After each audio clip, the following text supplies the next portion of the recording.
By Kevin Peachey and Daniele Palumbo. BBC News. Tenants typically spend more than a quarter of their monthly salary before tax on rent, official figures show, but there are wide regional variations. They paid an average of 27% of their gross salary to their landlord in England in 2016, the Office for National Statistics ONS data shows. The picture varies across the country. In London, tenants spent nearly half, 49% of their salary on rent.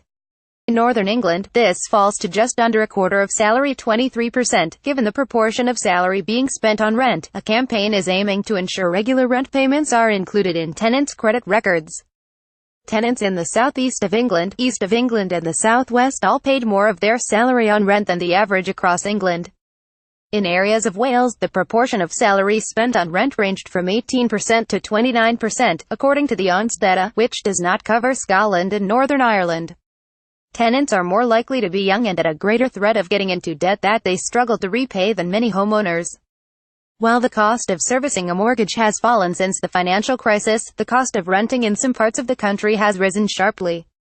A campaign is being conducted aiming at ensuring credit rating agencies take regular rent payments into account on an individual's credit profile, given that such a large proportion of salary is being spent on rent. This is being led in the House of Lords by Lord Bird, the founder of the Big Issue magazine, which is sold on the streets by homeless people.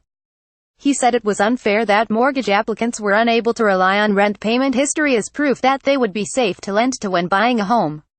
Speaking to the BBC, he said that the situation was another example of how many people on lower incomes faced higher costs than the better off. Image caption. Lord Bird is the founder of the Big Issue. He said that there was a chance that those with a checkered payment history could be excluded from products or even a place to live, and solutions needed to be found for that problem.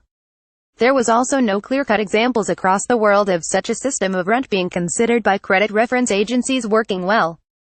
The government has argued that new technology should allow rental payment history to eventually be used as evidence to lenders of a good record of repayments. However, Lord Bird said many people in the rented sector may not have the skills or the digital profile to do this. Something needs to be done for the mass of people. He told the BBC that it was a terrible situation that so much of the UK's wealth was tied up in property, rather than businesses. Affordable. You have a big enough deposit and your monthly payments are high enough. The prices are based on the local market. If there are 100 properties of the right size in an area and they are placed in price order with the cheapest first, the low end of the market will be the 25th property, mid-priced is the 50th and high end will be the 75th.